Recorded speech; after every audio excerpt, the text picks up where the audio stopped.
Okay. Whew, there we go. So as always, guys, please, please, please do me a favor and just acknowledge that you're in the Twitch feed watching this. Please, like, say something in the Twitch chat, or just, well, yeah, preferably say something in the Twitch chat.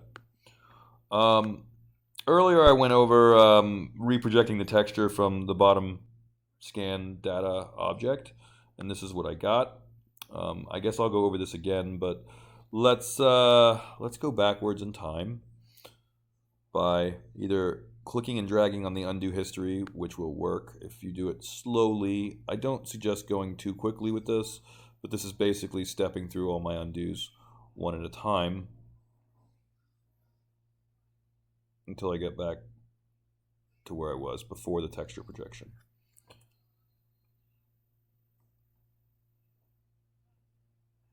Okay, here we go. So I'm starting basically with just my scan data here and nothing else. I don't know if you guys have good topology yet. There's good topology and there's great topology, you know? And for this particular assignment, or for this head, I'm not going to worry too much about great topology. So are you guys there? Yes, you can see me. Okay, awesome. Let's just want to make sure. So then, knowing that we're not going to worry too much about great topology, maybe you have something with Sculptris Pro or Dynamesh or something like that, then we're going to use ZRemesher in this case to create okay topology. Emphasis on okay. It's not great, it's okay. There's some tricks that we can make it a little better, but let's just do this.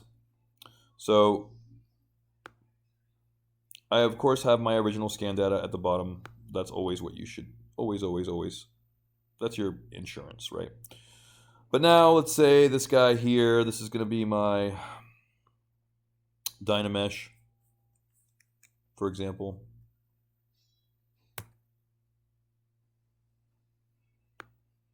I don't know. It's not the best topology, we'll say.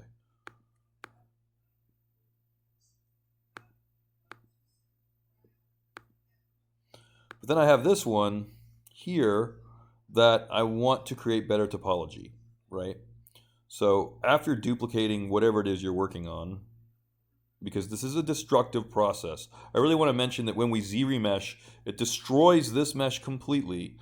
So if you want to make this process a little bit faster, you could actually have something a lower poly. Like I'm even down here at 40,000 points. I mean, if this was even Dynameshed, believe it or not, Dynamesh was designed to work with Z-remesher. So what the heck am I talking about? I'm talking about this. If I have Dynamesh, something even relatively low, like 400 or 500, 400. This is low poly.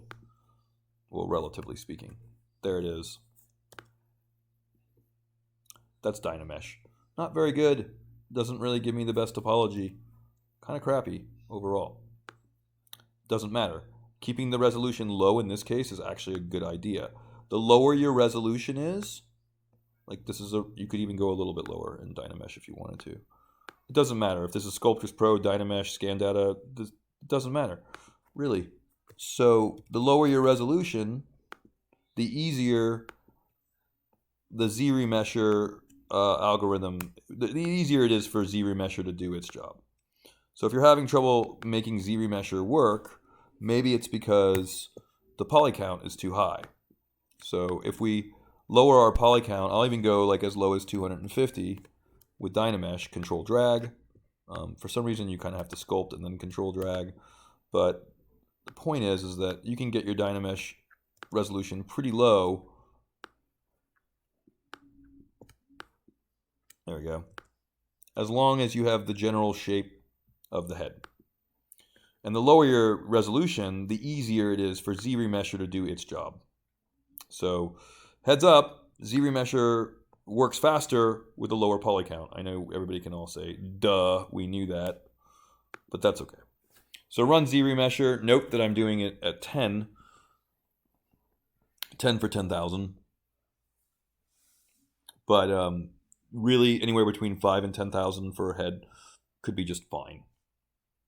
Now, If you're not happy with the results, because note that I have like the wireframe on for Dynamesh, when it switches to ZRemesher, it's going to what? It's going to give me better topology based on the shape, but it may not be very good. So you can note here that it's like okay topology, but really it's not very good at all. Look how bad the lips are. You know, look how bad this is. It's really not great. So let's undo this. One method for creating slightly better, emphasis on slightly better, topology is to use the ZRemesher guides. This is not a perfect technique by any means, by the way, but hit B for brush, Z for ZRemesher guides. And at this point, you could use these guides to actually draw topology to represent the loops that go around the eyes, for example. There's some argument as to whether or not these have to be closed loops all the time. They don't always have to be closed loops, as long as you get the majority of the loop there. You do want to make loops around the mouth. You do want to make loops around the eyes with the hopes that that's going to drive the topology here via ZRemesher. And I know you said, what do you mean hope? Well, that's kind of the problem with this, is that you don't have to have a perfect result out of ZRemesher. You just have to get something that's maybe a little bit better than what you get by default. That would be nice, please. You know, but these don't all have to be perfect completed loops, and you can even extend them. So note that on that one, I just kind of extended it. But again, perfect loops are not absolutely necessary. So I'll do one more this way. So note that this is not a perfect loop, or this is not a perfect loop, and so on and so forth. Now, in order to make it sort of pay attention to these guides a little bit more, I'm not super happy with this guy, by the way, but whatever. In order to make sure that these guides are actually like a little more important to the algorithm, you can actually turn up your curve strength here if you want. And that's really supposed to make it pay more attention. I say supposed to because to me that this is very frustrating trying to get an algorithm to do this based on a few curves. Anyway, it doesn't work that well, I guess is what I'm getting at. Now, you're probably saying, why are you going over it if it doesn't even work that well? Because I keep emphasizing that as long as the ZRemesher topology is close or good enough to make UVs out of, that's really all I'm concerned with. If we want topology that's good enough to animate, well, we're going to save that for the next head, honestly. Because making perfect topology for animation is just, it takes more time than what we have available to us for this to be done by midterm. So, and you're like, it's still not great. And I'm like, yeah, it's still pretty bad, right? So this is kind of what I mean about fighting with this. It's just something that I get close and I'm like, fine, close enough. You know, even if I make the adaptive down to nothing and curve strength up to 100, sadly, it still doesn't really do that great of a job. I know, I'm sorry, it's depressing, but ZRemesher is a quick fix. It's not a perfect fix. It's just a quick fix. So quick and dirty is basically what's going on right now. Okay, so once we have some topology that's like good enough, as I keep saying, then we can at least make UVs from it.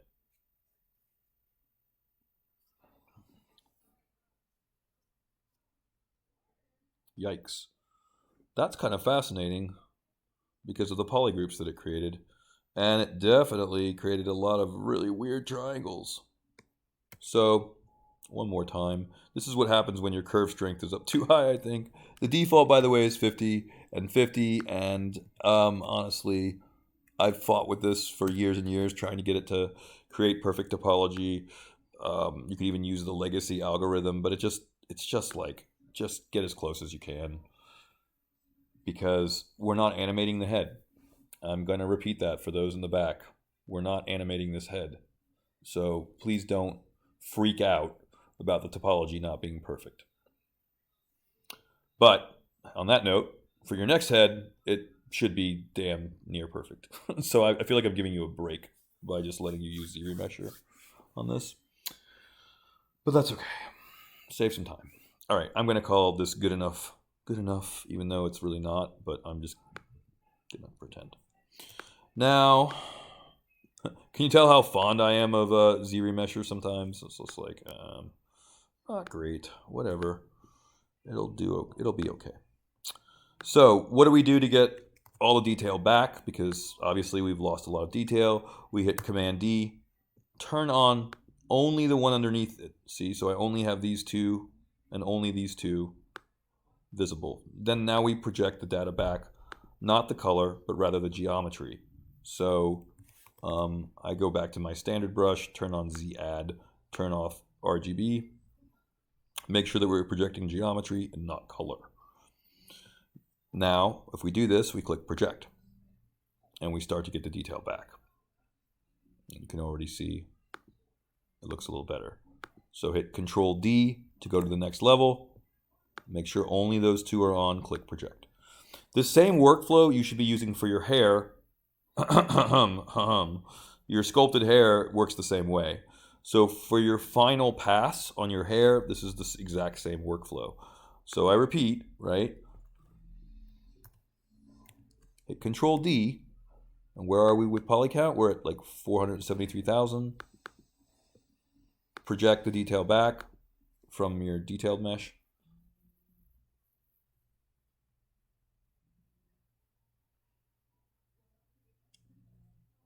Now, one nice advantage of this, well, there's so many, but one really nice advantage of this is that now I can easily erase my eyebrows.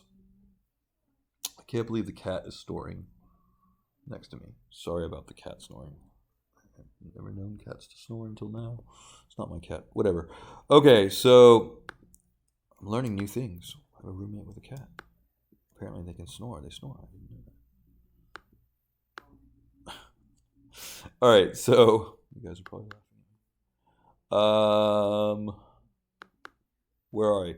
So where are we? The bottom mesh is like 2.6 million. The top mesh is only what? The top mesh is only 473,000. So we can hit Control D, go up to 1.8 million, project one more time, and that should be most of the detail. Basically, you just want to project until you get all of the detail back from the underlying mesh. Same thing with your hair. I know I'm repeating myself, but this is exactly the same workflow for your hair. Once you project all the detail from the hair for your primary and secondary forms, then your last pass or your detail, your tertiary forms, that should be done after you ZRemesh and reproject. Same exact workflow. This is almost done. I'm going to let it finish. When you start getting around several million is when things get a little bit sketchy, depending on what kind of computer you have. So this is where I have to be a little bit careful because I don't want to crash the demo.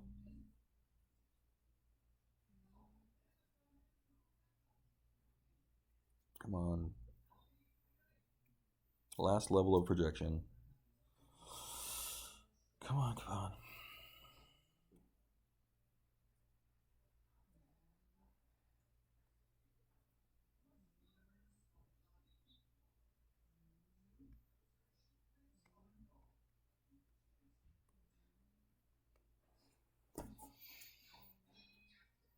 Come on, ZBrush. It's only like 2-3 million. It's not that bad.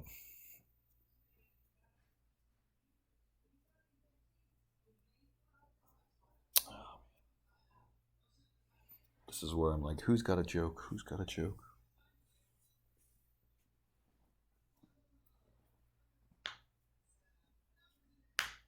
Oh, done. Ha, yes. Aha. So, now my new one here, and I did make one small mistake in the sense that the eyelashes should really be turned off, but whatever. So now I have two, right? I have my old and my new one. This is what the old one looks like. Holy crap. And this is what the new one looks like. And what I like to do is just turn off the eyeballs, turn off wireframe, and then tap the up and down arrow key. So that's the before, and this is the after. Before, after, before, after, before, after. It's not quite there, but man, it's so close, right? So like you can kind of see by the mole on the top of the head, if I tap the down arrow key, see it's a little bit sharper.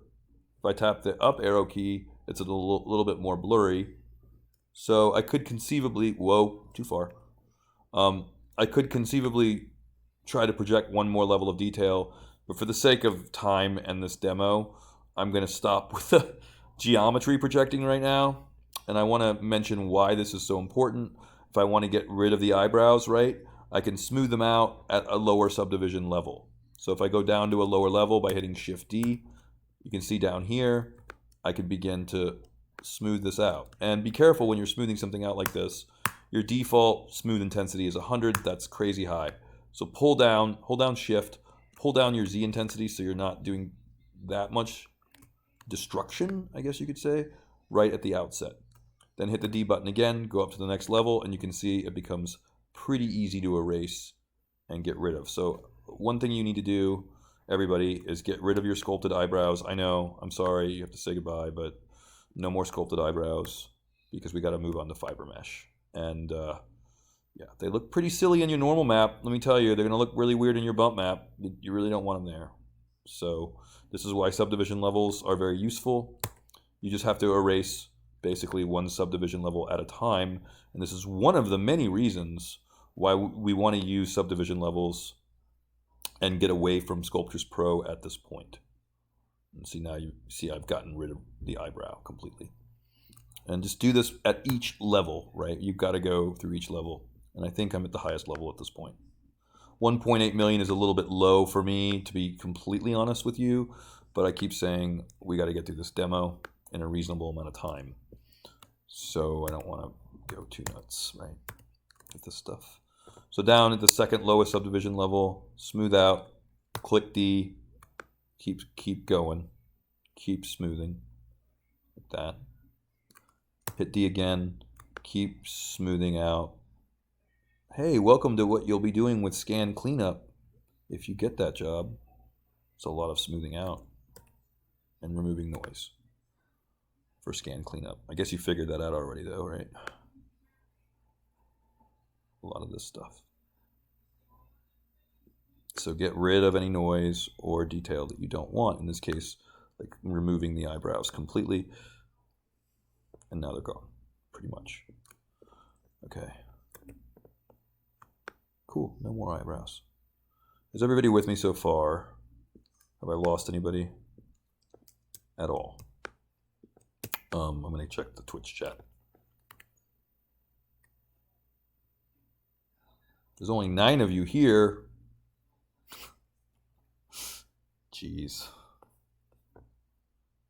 All right. Interrupt me if you have questions or put them in the Twitch chat. But, you know, feel free to interrupt me because sometimes, you know, I kind of want to hear another voice. It's fine. The old head is here. You can keep it intact if you want, maybe because you want the eyebrows back or you still want more of the detail, whatever, it's your call. I think I will keep it, just why not.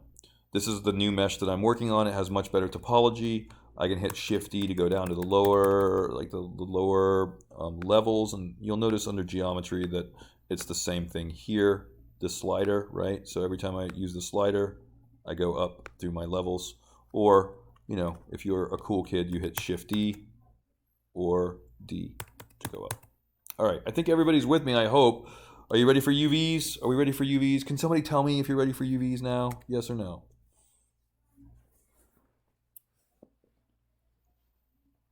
UVs, yes, no? Hello?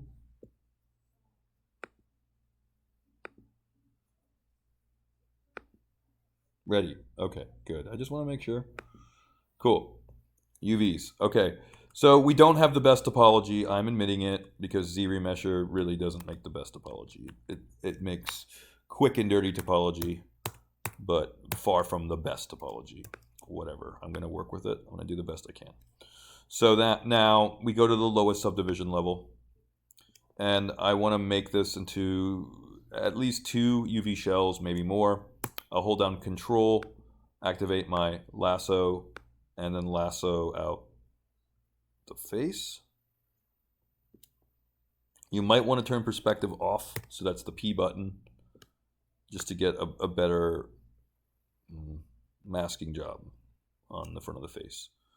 Let's get at least get the chin, right? Then go to the other side, check this. If you want to remove from the mask, hold down Control and Alt. We typically don't want the ears as part of the face if we can help it. But check both sides, because the lasso will actually go through to the other side. It's an irritating thing. Oh no, autosave. Damn it. Gotta love autosave. Okay, I thought I turned that off. I thought I was fine off. Okay, whatever. So I roughly have the face masked out. You could also use mask pen. That will not, I repeat, not go through to the other side. So if I wanted to use mask pen, then I could get more of the front of the face. All right, so roughly, whoops, do that one more time. Roughly get the front of the face and the forehead. And like, it's rough topology, so it's going to be rough UVs too. That's okay, because really, as long as your UVs don't go through the middle of the face, it's probably not going to be that bad, I promise. Now, go up to Z plugin, use UV master. Again, this is all quick and dirty, but as long as it looks good, that's all that matters. So under UV master, oh, whoops, I almost forgot. We want to use polygroups, right? So this is the important part. We want to use polygroups, turn off symmetry, turn on polygroups. This mask will become a polygroup with Control W. So Control W makes it a polygroup from a mask.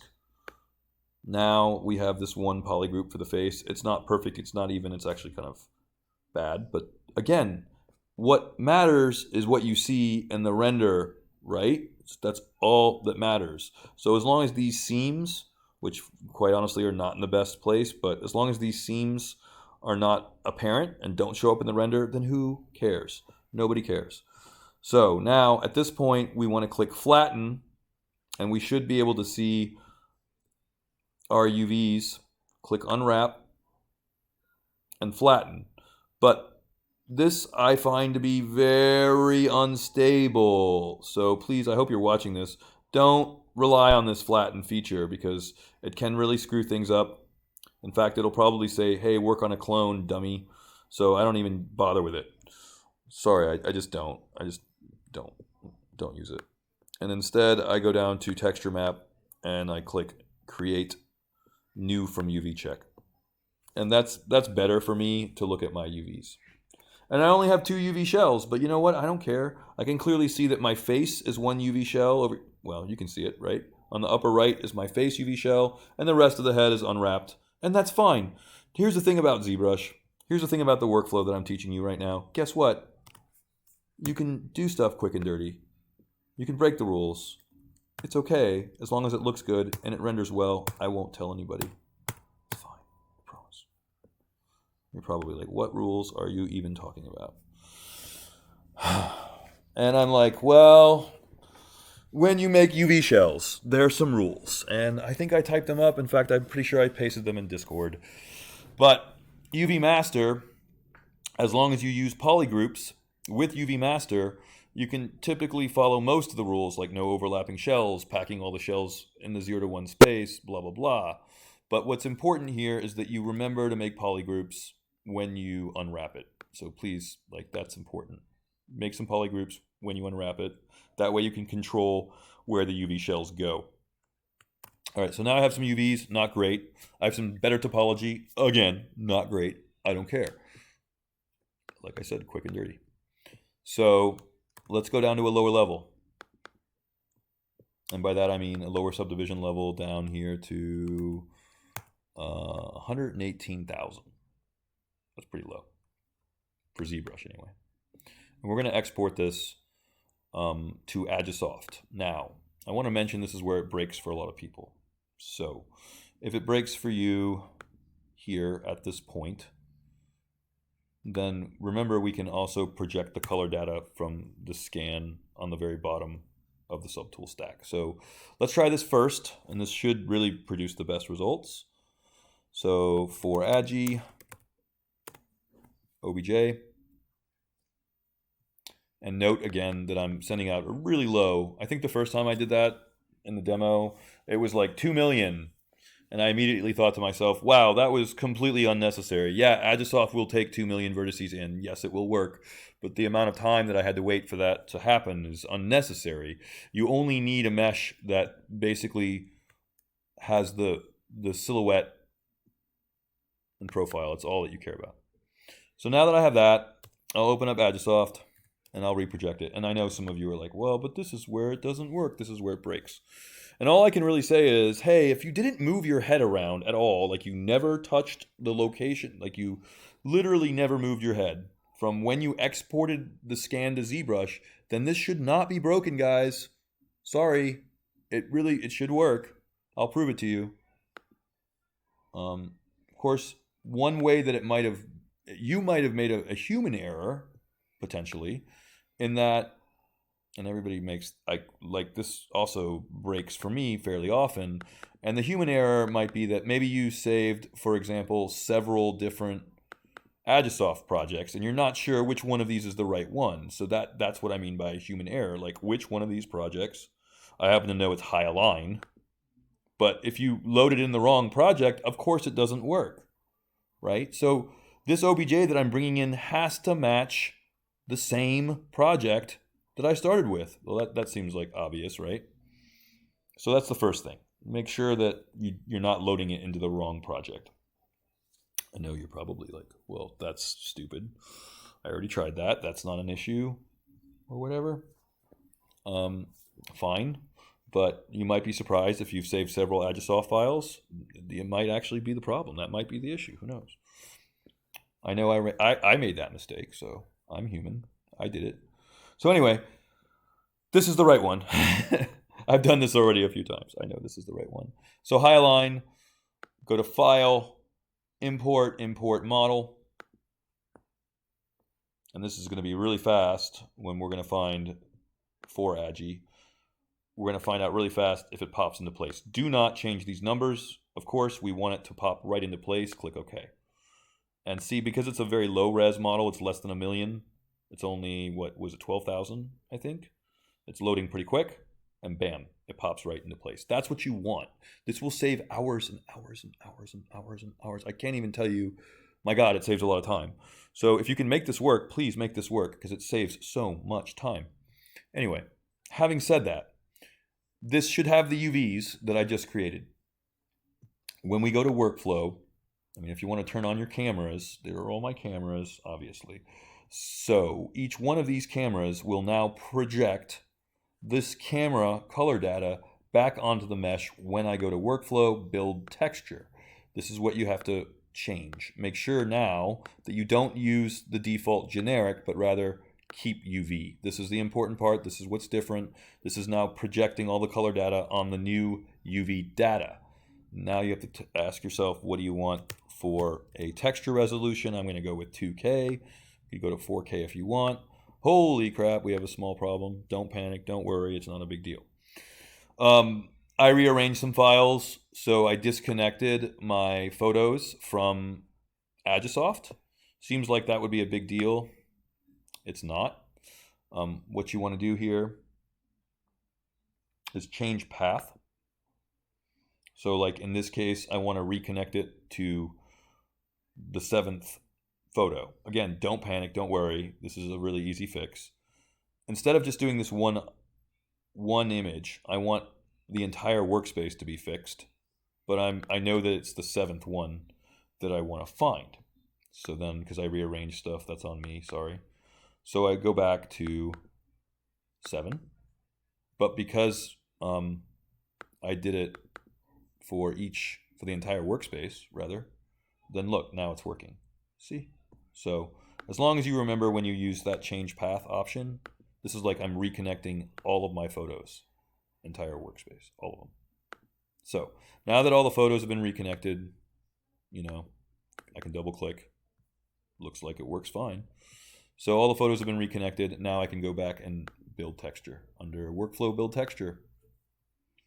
Now keep UV. That's the other important part. Click OK. This is the absolute fastest and best way to create a 3D texture from the original photography that you built the scan data from. Again, I can't emphasize how much time that this saves. It's a lot easier than using Spotlight for the whole head. A lot easier than trying to create your textures in Photoshop. But here's the thing, you can use both of those methods after this and get even farther faster. So if you start with this method, then you maybe get 75, 80% or more of the way there with your texturing. Then finish up the rest in ZBrush with Polypaint or Spotlight or both. And I mean, you could even use Photoshop, I guess, if you really wanted to beyond that.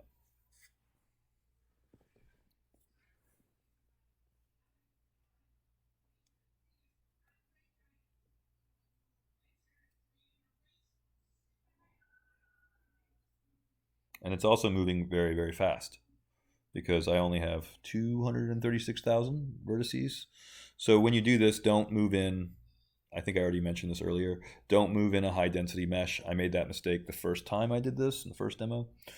So it's not necessary. You can move in, you can import a fairly low resolution mesh, again, as long as it matches the overall silhouette and profile. I mean, still I'm at 236,000 vertices, but you know, 500,000 or under is fine. Just don't go too low. Don't send in the lowest subdivision level, right? That's dumb. But you don't have to send in the highest either.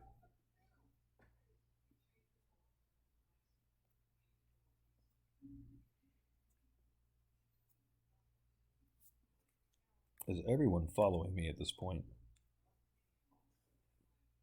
Yeah? Okay. It's almost done.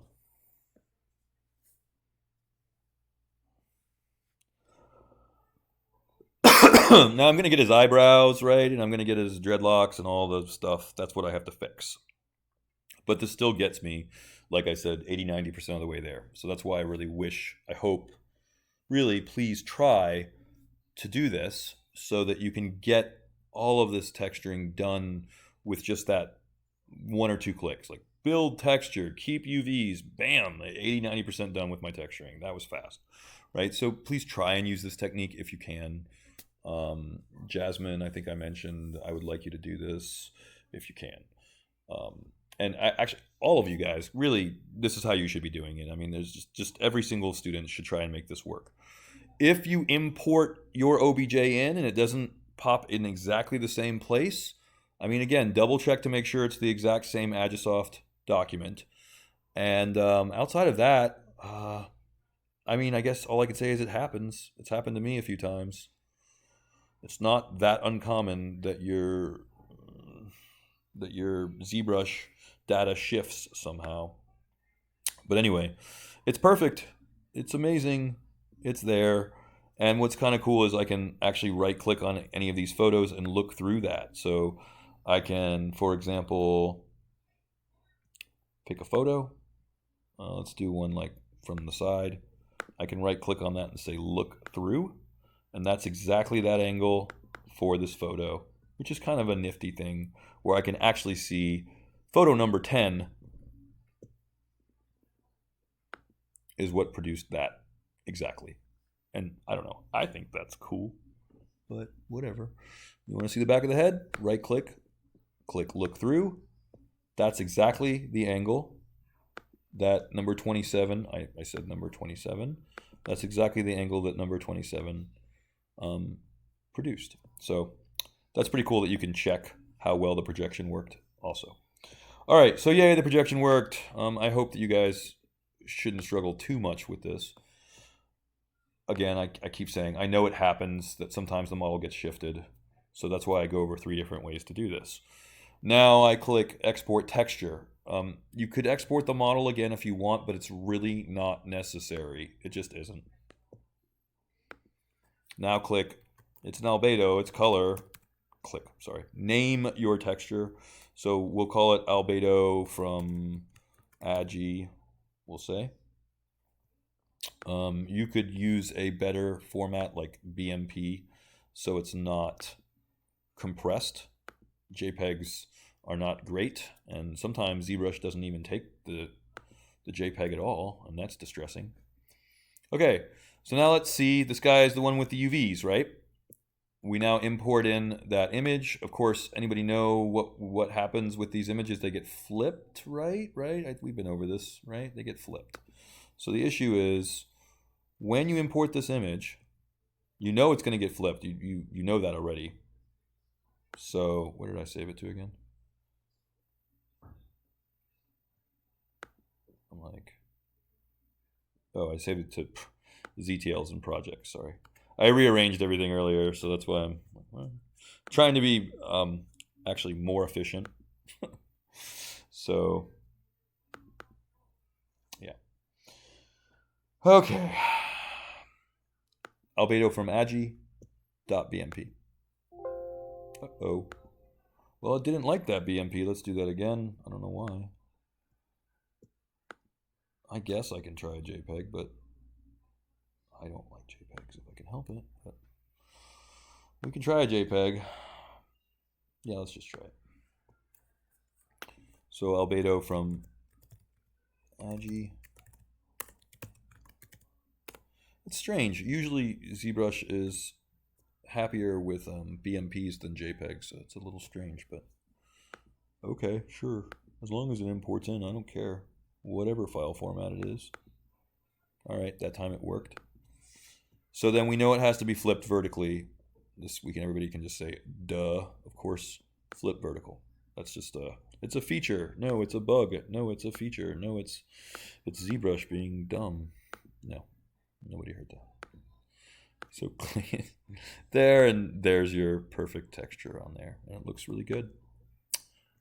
So yeah, that's the way you should try and get as much of your color data back from Agisoft as possible. So now we have to worry about getting the hair out of here. Do you guys want me to go over projecting the color from the bottom subtool, or do I have to do that? Because we did just go over that. Can somebody give me some input on that, please? Anyone? I know there's a lag. Hello? Okay, good. You're good on the projection. All right. So if this doesn't work, what I just did with Agisoft, if for some reason that's broken, remember that you can project the color data from the scan data down here under project, turn on color, turn off geometry. I'm not going to do it, but we did it earlier. The downside to that is it isn't as much color data. Like, note that the hair is actually intact. If I were to try to project from this, I would not get as much data. This is your secondary option if Agisoft doesn't work for you. Excuse me. All right.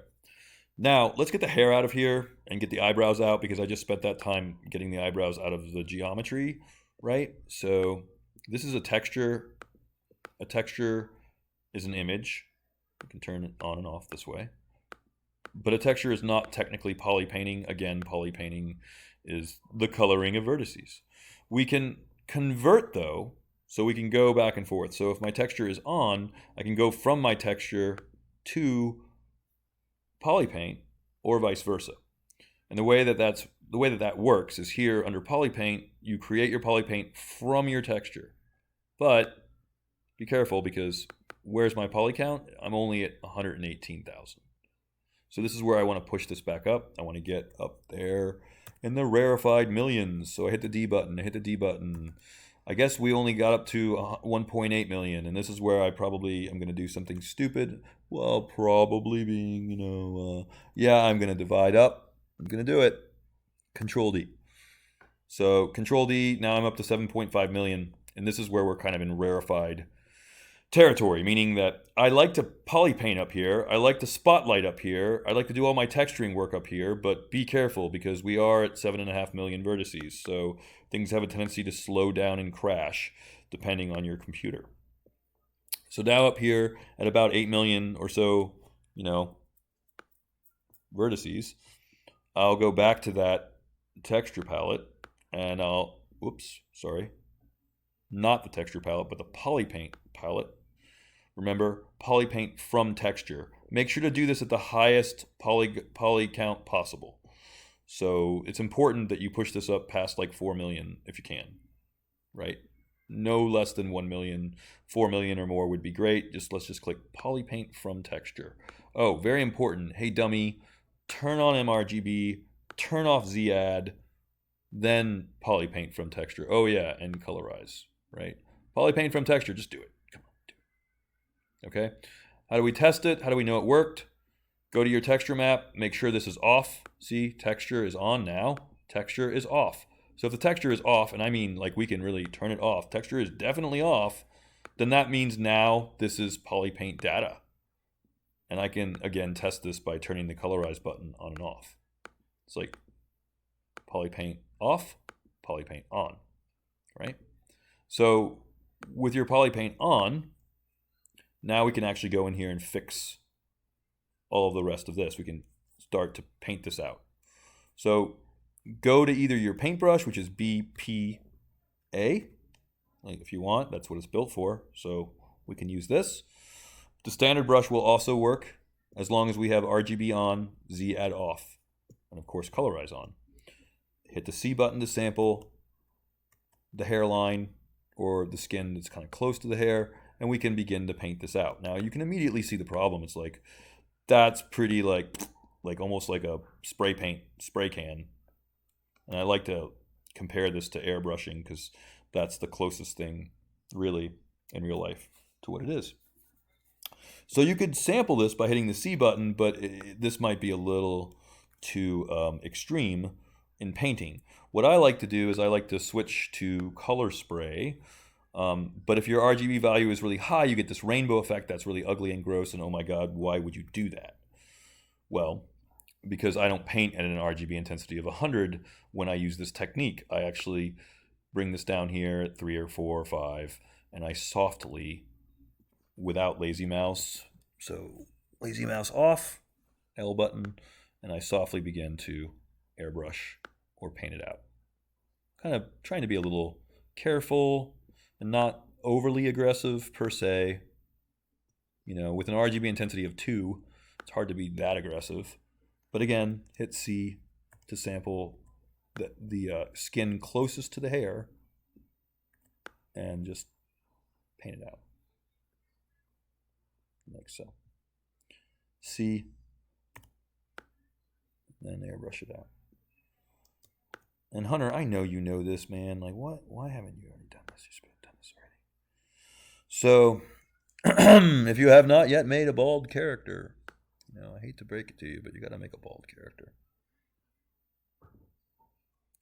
Hit C, and then just keep going. C samples the color. You can, by the way, hold down the C button and drag your cursor, and you can really see that the color is changing over there. Like over here, watch this color change. If I hold down the C button and just drag, that color is going to change. You can clearly see the red of the lips, for example, versus the nose. All right. Again, go to the hairline, click C, and then softly paint the hair out. And then this is just like making your character bald. But this is a hell of a lot easier than trying to spotlight all of this here, right? This would take a while to spotlight. I just got around having to spotlight the whole face. So for you guys that spotlighted the whole face, good job. That's good practice. Do you have to do that? Well, hopefully not, because you hopefully get this from either Agisoft or, you know, projecting from the subtool on the bottom. But I mean, I'm not saying it's not good to spotlight facial features, because you learn from that and you get better at it, right? And that's fine. Because I mean, maybe some stuff here I might want to spotlight. And I think I was saying this earlier too. If you wanted to find a bald head online somewhere, you could potentially even just use a random bald head to get some photographic data back if we wanted to.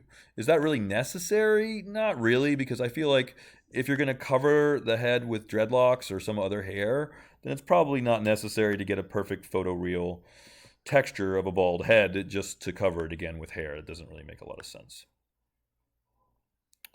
Okay, who's got questions? Make sure to go all the way around the head. Let's make this completely bald. Somebody has questions. Gotta have some questions. Say something. Any word. All I hear is like my roommate's TV in the other room, and it's just, I don't know. It's making me feel like I'm talking to myself. All right. Bald character, also eyebrows. So the same thing for the eyebrows, right? It's okay to make this RGB intensity 1, 2, or 3. Just sample very close to the eyebrows, hit that C button, and then gently get rid of them, paint over them.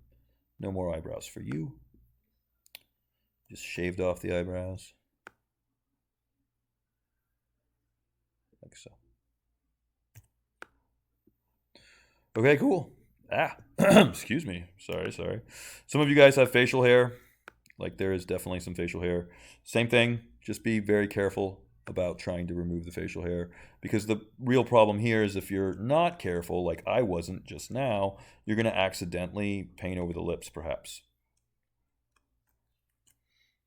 So just be careful, right? Oh, actually in this case you can see that his actual facial hair is going over his lips, so that wasn't me doing that apparently. But yeah, do your best to get rid of all the hair.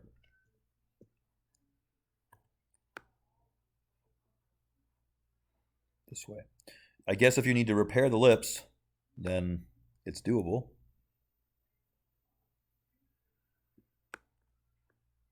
And when I say repair, I mean hit C to color sample and then carefully paint the lips in, but don't accidentally, go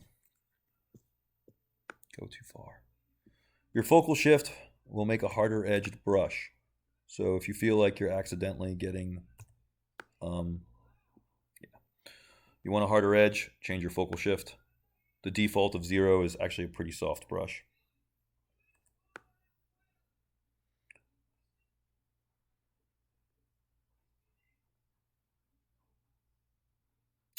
All right, facial hair gone, except for a little bit on the goatee there. I'll do that last little bit. And yeah, this is texturing is pretty close to being done, and it really didn't take that long. Well, compared to doing it all in Photoshop, oh my God. Or spotlighting all of it, oh my God. Right? Most of it's done now. By the way, speaking of Spotlight, I'm not trying to bash Spotlight. It's a great tool. So if I wanted to get some of this texture back, I could load Spotlight and reproject the texture from Spotlight to like get the eyebrow back, for example, if I wanted to. It's up to you. Okay. Stop me if any of this is unclear. We have polypaint that's basically been finished. I mean, if you want to paint, like in this case, I'd probably paint out the earring, because I want to add that as a separate object anyway. So that's not a bad thing to get rid of. Hit C to sample the color right next to the earring, and then paint it out carefully. I would call this texturing about done. Pretty close. Again, you're maybe like, well, you didn't get like photorealism everywhere around the head. Yeah. Try to get as close as you can with Spotlight. I don't have a photo of his chin without hair, so I'm not going to worry about it. And if I add fiber mesh to this, it's going to cover it anyway. Same with the top of the head. Same with the eyebrows. So I'm going to call this texturing basically done. How do I now go the other direction? How do I go from polypaint back to a texture? We go to texture map. Remember, this is what the old one looked like. So this is my old one. New and old, right? So compare it. New versus old. So how do I now make a texture out of this? I can say new from polypaint, and that generates a new texture that I've completely fixed. It does look like maybe under the chin. Oh yeah. Whew, I almost spoke too soon. There's like a lot of cleanup work down there under the chin, because of course we have all this scruff. So let's do a little bit more work, because wow, it's so close to being done. So might as well just finish it up. Excuse me, I'm sorry.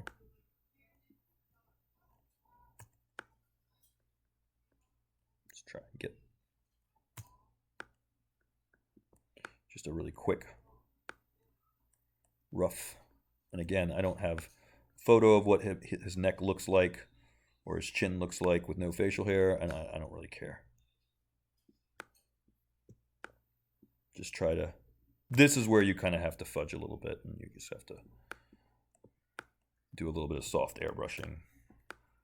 And I don't like it personally. I'd rather have really nice photos, really nice crisp photos all the time. But sometimes, you know, you just have to kind of make do a little bit. All right, cool. So now, do it again, right? Make your texture from the polypaint new from polypaint. And now that's pretty good. You can kind of see the texture's a little mottled or spotty, again, under the neck. But we could also fix that in Photoshop if we wanted to. That's another option. All right, texture work pretty much done, actually. And it is an image that I can now tweak if I want to in Photoshop. If I turn the eyeballs off temporarily, oops, I said off. So turn all these guys off. Then one last little thing that you should think about is what do the eye sockets look like? Because they're freaky, super freaky without eyes, you know? So what I would suggest doing is color sample the tear duct corner, hold down C, just get that exact color of the tear duct, which isn't really going to be red like your lips. Although I suppose, really, since you're going to blend this back, it's not a bad idea to color sample something like that too, and just kind of make sure that the inside, oh, I almost forgot, texture has to be off. Turn your texture off, because we're back to poly painting, right? Texture off. So now, again, color sample either kind of the red lips or the tear duct. I kind of want something a little bit more pink or red. And then carefully go in here and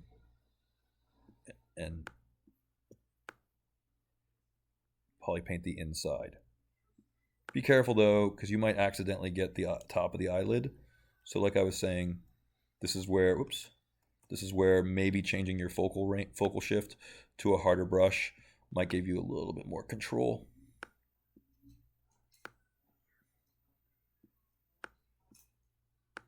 Like again, see how I accidentally got the bottom eyelid? You can also mask this, so if it becomes a thing where it's like, I cannot get this, then just mask, right? Because masking is going to make sure that you don't accidentally get maybe part of the eyelid you didn't want when you're poly painting. Oh, and if you didn't know this, I think you do, Control H hides your mask.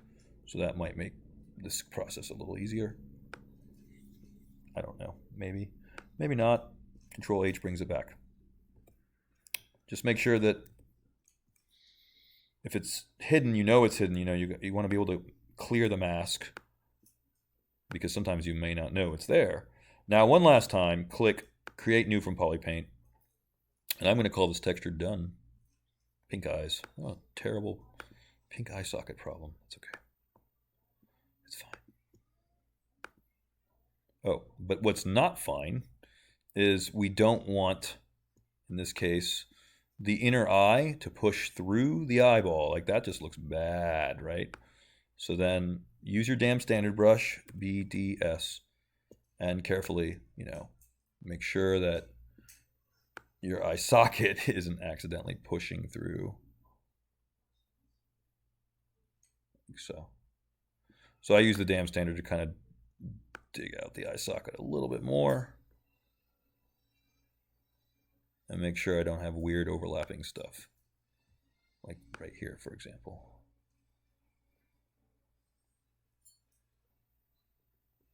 Cool. Let's turn on the other eyeball. Make sure that I don't have weird overlapping stuff over there. Whoa, not like that. Not like that. It's not meant. Okay, I think the other one's okay. It might be a little in the corner here, but it's... Make sure you select the right thing. But yeah, just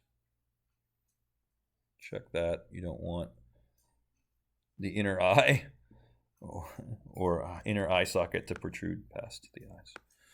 Wow, okay, well, that's it, I think. We are going to add eyebrows again with fiber mesh. We are going to add hair with fiber mesh. But my texturing is actually done, and I'm getting Uncle Fester here, I think. But yeah. From here, it would be time to take into Keyshot or Maya for some work on surface development, right? But my texturing and mapping or polypainting or texturing is actually done at this point. So let me ask you guys if you have questions about that process, because that was, I think, pretty fast, but, you know, relatively speaking, depending on how long it takes for you to make a texture for a head, but I felt like that went pretty quick. So who has questions for me? Do you guys want me to take it into Keyshot at this point, or should I stop and move on to, say, another topic like polypainting hair? How do you guys feel?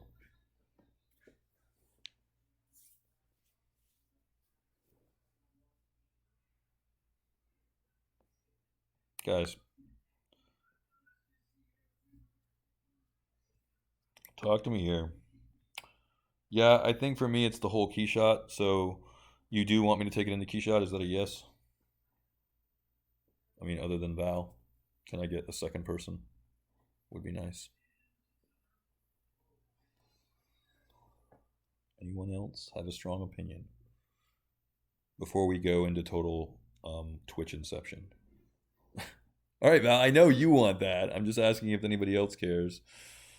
I mean, if nobody speaks up, I'm going to jump to it. So, yes. Can I get a second yes from somebody? Thank you, Val, for participating in the class. I feel like I should be like, I don't know, grading you guys on participation, maybe, or something. Okay. Thank you. 2 people. I appreciate it. All right, we're going to move into Keyshot. And I'll try to make it fast and quick. Here we go. So when we move this stuff into Keyshot, obviously save your work at this point. So you should be saving your own iterations. Please do not rely on quick save. Having said that, there is a button actually up here, which clearly it says quick save right at the top of your screen. So if you want to use quick save to your advantage, it's not a bad idea to just click the quick save button yourself. Do it manually. Or, like, I'm old school, I'm just used to always saving multiple iterations, so I'll just save my tool as like whatever it is I'm working on. So you might have noticed just now I'm working on the eyes, so it's like Josh scan cleanup eyes ZTL, and so as long as you save multiple ZTLs, you're good. All right, we got to get this into Maya, or we got to get this into Keyshot. For right now, let's worry about Keyshot for the moment.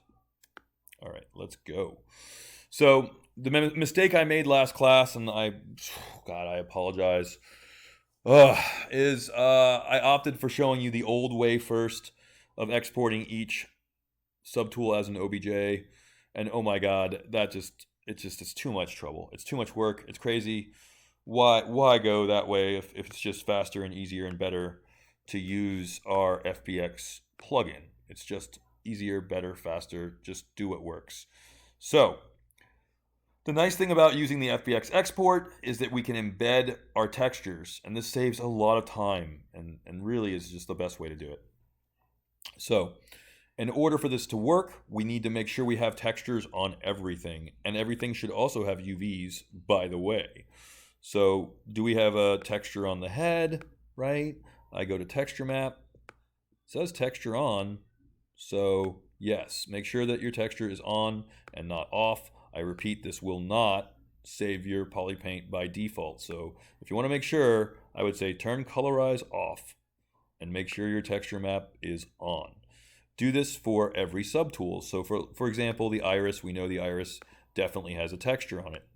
So we go back to the iris. Yes, that's got a texture on it. Go back to your texture palette. Is that available as a texture? It looks like it is. And just to check, is there polypaint on that guy? And yes, there is. There's polypaint on this guy. Now, I want to mention something right now about UVs and about quick and dirty work.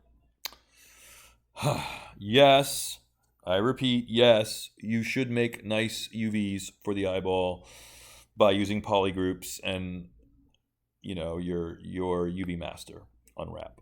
So really, you should. But man, I'm efficient. I mean lazy. I mean efficient. I mean lazy. Sometimes I can't tell which is which.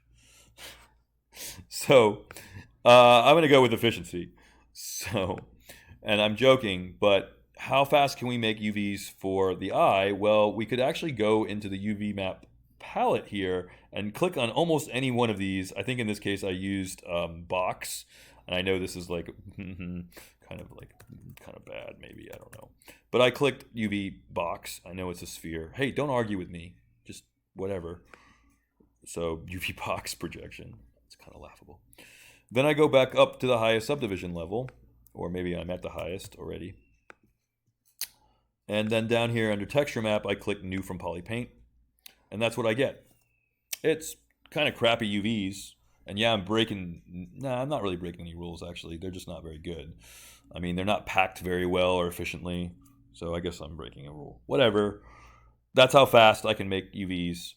It's fine as long as you don't see seams. I don't care as long as you don't see seams. So then you click new from polypaint, and we've got this eyeball texture. As long as you do that for both eyeballs, right? Because they both have textures, they both need textures. So make sure that you have a texture on both eyeballs. And yes, the UVs could be a lot better. And yes, I could spend time making better UVs, but I don't want to spend extra time if I don't have to. So this texture is on.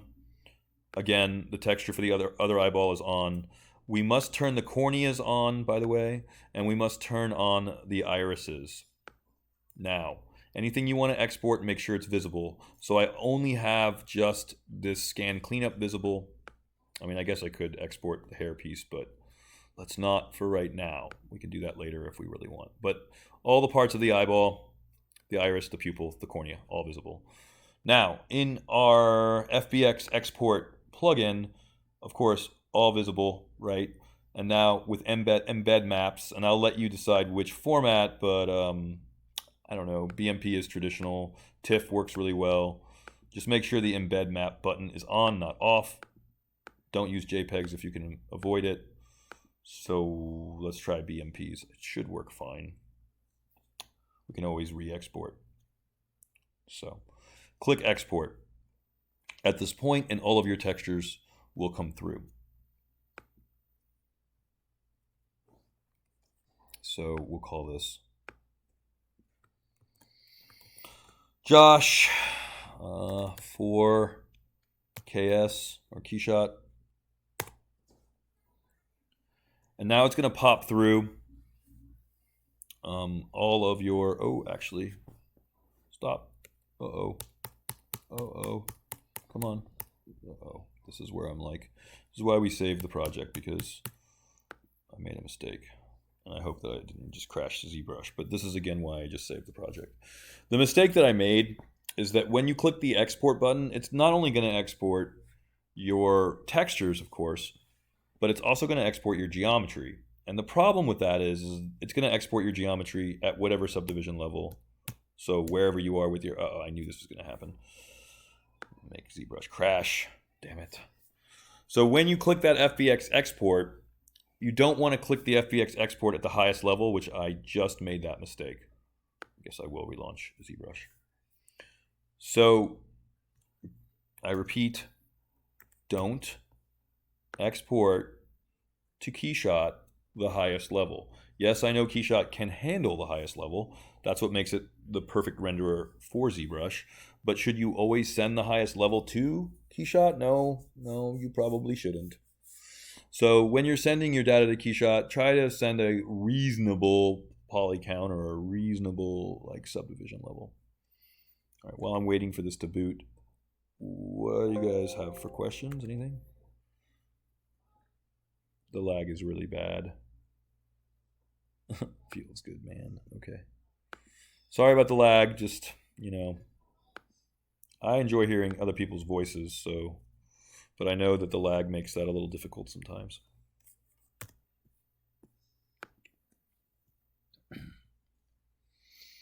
So yeah, this is again why I just saved this right before doing this process, just in case this happened. And of course it did. Of course. So scan cleanup 7 eyes. I don't care how you name your files. I have a bad habit of keeping a lot of iterations around, and by that I mean more than 5. But really, in conventional wisdom, you probably don't need more than 3 iterations. It's just taking up hard drive space. So draw down the object. Hit the T button. This puts it into edit mode. You gotta love that red wax material. It's amazing. Yeah. No. Switch to basic material. Keep in mind that we don't really care about materials in ZBrush because we're going to be doing this in Keyshot. So here we go again. Make sure everything has a texture on it that needs it. So that means like check, right? That if this is exporting, that yes, we have a texture on and it's the right texture, correct? Yes, good. And do that for the eyes as well. Make sure to turn on your cornea. You really want to make sure that you definitely send out your cornea as well. So turn those on. And let's start paying attention to poly count a little bit. So this is the important part. I'm going to arrow key up to the top.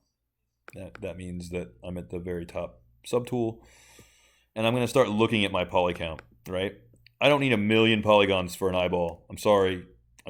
You don't need that, right? It's a sphere. So hit Shift D to go down to a lower poly count.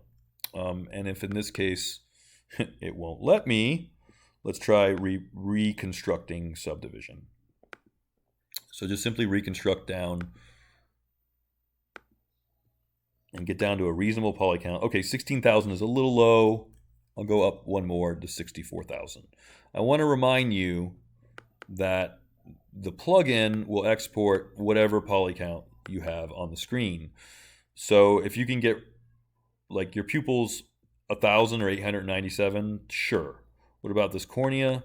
Cornea is 143,000. I think that's fine for a sphere.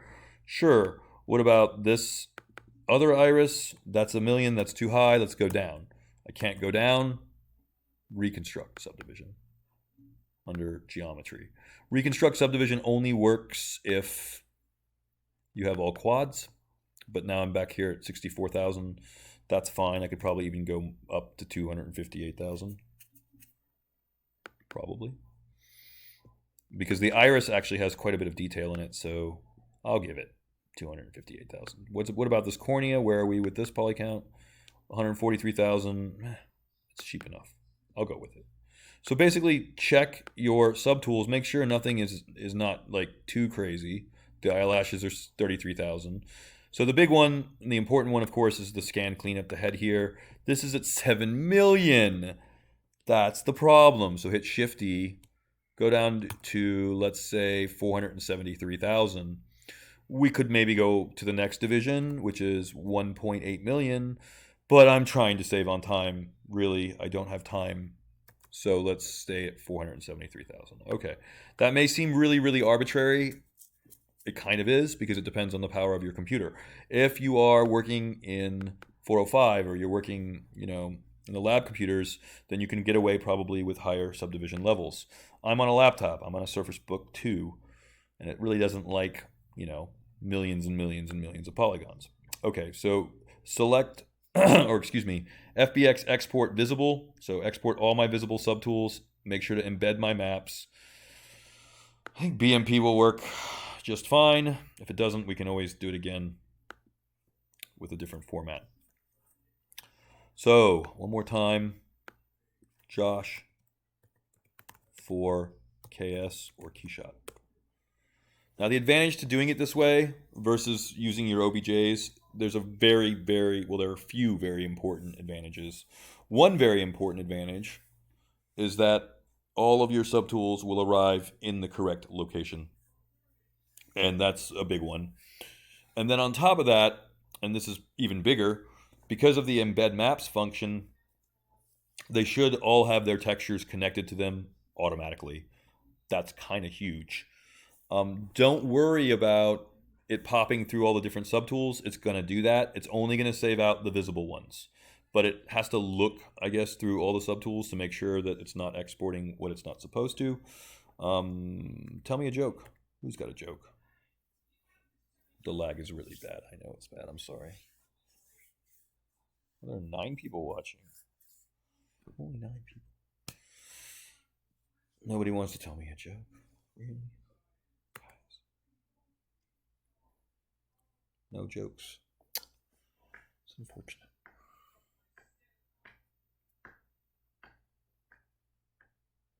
Is anybody doing Inktober? At all?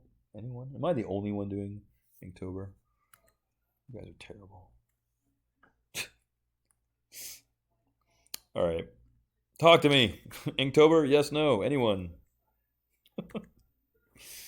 Jeez. All right. I got the FBX out. Let's kill Agisoft. I don't need this on my screen anymore.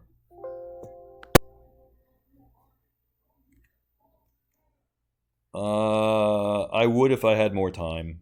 Same. Well, that's always the real exercise, is making time for Inktober, but it's not like there's any rule that says it has to be complex or detailed. It can be as simple and as elegant as you want. All right, got the FBX out. Let's now open up Keyshot. I've got 5 minutes. Let's see what I can do in 5 minutes. If you've saved your file at this point, which I have, you could just close ZBrush, because really, at this point, you've got that FBX out. So launch Keyshot.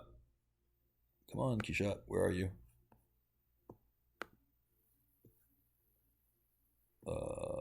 What? Keyshot, where are you? I don't have time for this. Oh, okay. It was just taking a while to launch. Here we go. 5 minutes. What can I do in 5 minutes? Let's find out. Well, the good news is, if you, I repeat, if you made sure to embed those files, then watch this. This should work, I hope. Let's fingers crossed, knock on wood. We open the FBX and we actually see textures. Maybe, yes, no, textures coming in with our FBX. Let's see what happens. This is when we get to, everybody holds their breath. As long as you use FBX export plugin and you embed those maps, then they should come in. Now I say should because I don't know if Keyshot is happier with a BMP file or a PNG file or a TIFF file, but obviously if it doesn't work, we can always re-export.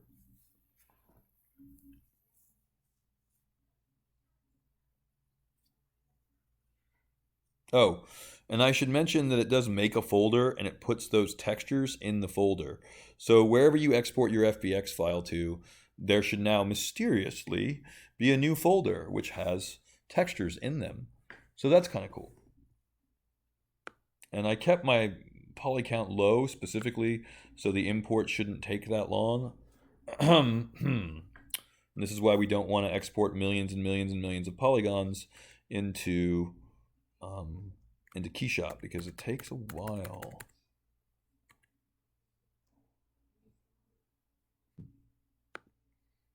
Where is...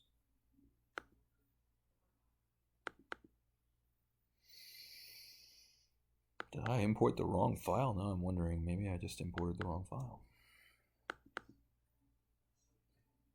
Oh, now I'm wondering if I did. No, that's an older one.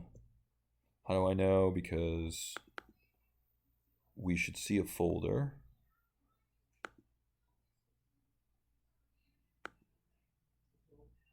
Josh 4KS, FBM. Yep, there's the folder.